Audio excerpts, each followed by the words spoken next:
What's up, folks? I thought I'd dedicate a video to helping you guys out and deciding what it is that you want to be doing in terms of your physique. I know a lot of people come up to me, show me pictures of themselves and like, Mike, what do you reckon I should do? Do I need to bulk? Do I need to cut? Should I maintain? Help me out here. I have absolutely no idea what it is that I'm supposed to be doing. And that's a fair point. And that is what I am here to do today. I've had quite a few submissions of people's photos within my transformation course, which you can sign up to now.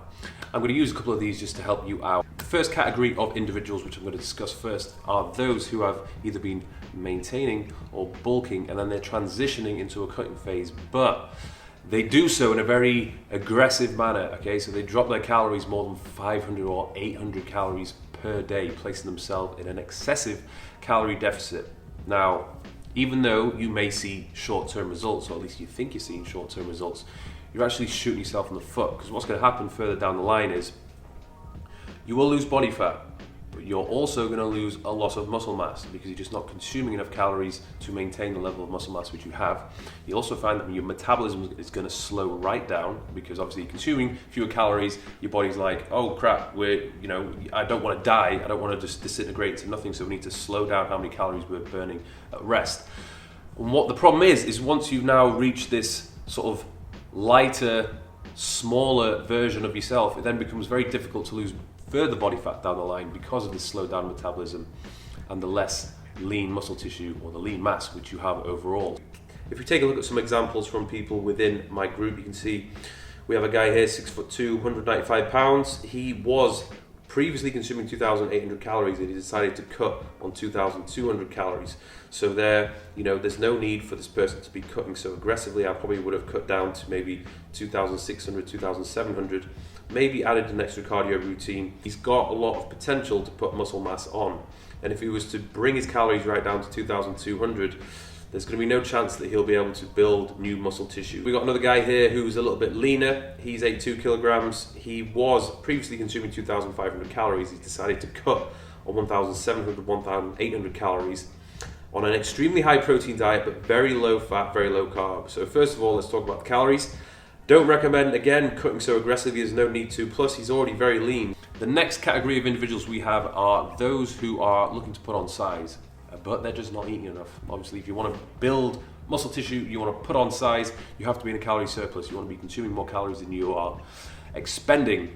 Now, this tends to be quite common, I've found, for a lot of individuals who are just starting out, like teenagers. Okay, if you are a teenager, then you will have a faster metabolism than someone who's in their late 30s or 40s. Okay, so you can get away with eating more food anyway. Okay, you're going to burn it off. You're still growing, and I also find that they're just generally not eating enough as it is, and they need to eat quite a lot in the first place to put size on. So we have an individual here eating 2,000 calories per day, and we can see he's already pretty lean, and there's a lot of potential for this guy to put muscle on, so he needs to be eating a lot more food. So this guy, I'd recommend on a day-to-day basis, bring it up to 2,250 calories for a week, 2 weeks, and then bring it up to 2,500 calories and so on. A good benchmark if you are trying to put on size, but you're trying to minimize the amount of fat accumulation in the process, would be aiming to gain around 0.2 kilos per week. Now obviously it's not going to be a perfect 0.2 kilograms every single week. It's going to fluctuate, but that is the sort of the average benchmark to hit. Anything more, you're over consuming. Okay, anything less, you probably need to eat a little bit more. The next category of individuals are those who are looking to reduce their body fat,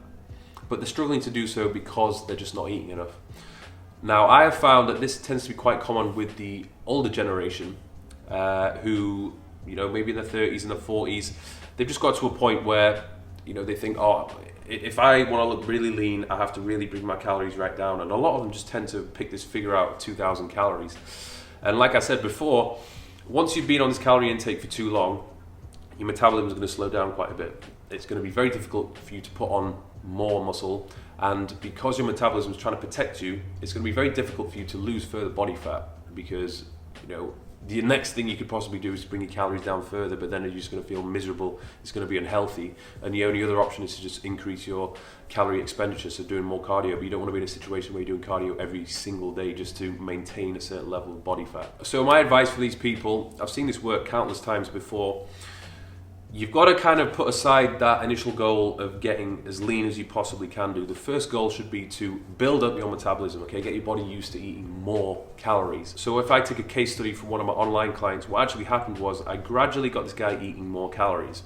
okay? But I did it very gradually, okay? I did not get him to consume an extra 500 calories per day. If anything, he didn't have much of an appetite.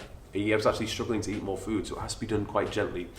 But what happened over an 8-week period, as I gradually tapered up these calories, he was losing body fat and he actually managed to put on some size. So it was one of those rare circumstances where he was almost lean bulking. Okay, he could do two things at the same time. But if he was already starting off at 1,500 calories to begin with, then obviously there's going to be a lot of improvement when he starts eating more. But the interesting thing is, his weight didn't change much, but you can see his body composition changed quite a lot, which is another thing I want to touch on. Okay, a lot of you guys need to stop thinking about weight.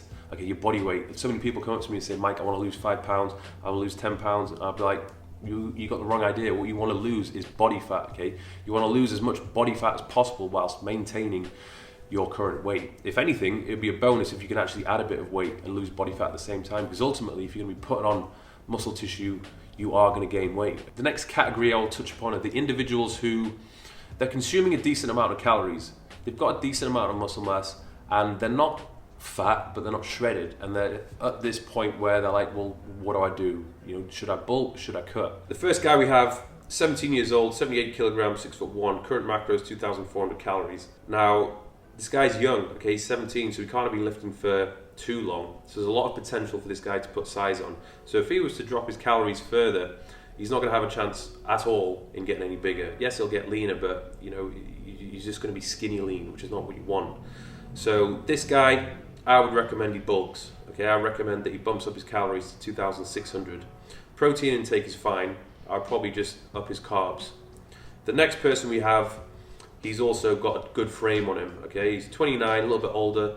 He's probably been lifting for longer. 83 kilograms. His macros 2,500, 2,800. Decent split once again. I would probably go on a mini cut. Okay, so just bring his body fat down. Not a huge amount, but just bring his body fat down a little bit so that when he goes through a next sort of bulking phase, his body's going to be more efficient at doing so. We got someone who's 85 kilograms, current macros 2,500, 2,800, protein 170. And you can see his back is absolutely diced. All right? It doesn't look like there's much body fat there at all. I think he's, due to his genetics, he stores quite a bit on his love handles and his lower abdominal region, which is just the way it is. You can't change that.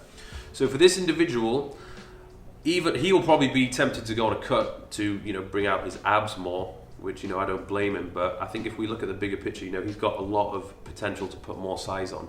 What I would suggest this person do is to just put aside that goal of being as shredded as possible, because if he continues to do that and lower his body fat, he's going to lose more muscle mass. Okay, so I would say to him, look, let's just focus on getting bigger, okay, because it's going to be easier for you to get leaner further down the line. If he builds up his muscle mass, he gets his body used to eating more and more calories, so he could be consuming or maintaining on, you know, 3,000 calories. When he looks to do a cut in the future, all he'll have to do is pull back on his calories ever so slightly. And because he'll have more muscle mass in the first place, body fat is going to come off him a lot quicker. The final category of people is those individuals who have gone through a successful transformation, or they're just the genetic freaks. Okay, those people who have got themselves to a low body fat percentage and they're carrying quite a bit of muscle mass. Now, for those people, well done, you have absolutely smashed it. You may be asking yourself, well, what the hell am I supposed to do now? And you know, that's really down to you and what you want to do. Okay, it could be a point where you're actually really happy with your physique and it's just a matter of maintaining it. And if you are, you know, let's say for example these pictures have been taken at the end of a cut, then I recommend you just gradually pull your calories back up and just go back into a sort of a maintenance mode. Yes, you may not, you know, be as ripped as you are in these pictures, but you'll get your metabolism firing again. You'll be able to put a bit more size on. You'll just find life is a little bit more pleasant. Your strength is going to improve, and you're going to find you'll enjoy your sessions a little bit more. And then further down the line, you know, if you do want to go through another cut again, you want to get shredded, then you can drop your calories again. But definitely don't recommend these people who have finished their cut to continue maintaining on those cutting calories, because you'll find that things are really going to start to suffer further down the line. So hopefully this has been beneficial for you guys, and you now have a little bit of a clearer idea on what it is that you need to do based on your current condition and what your goals are moving forward. If you want to get involved in the physique transformation course, I highly recommend you do. The link is in the description. Huge benefit of this course is that once you're in the Facebook group, I'm going to be there to help you out. So once you're in the group, you tell me your stats, what your calorie intake is, what your goals are, along with a picture of your physique, I will be there to point you in the right direction.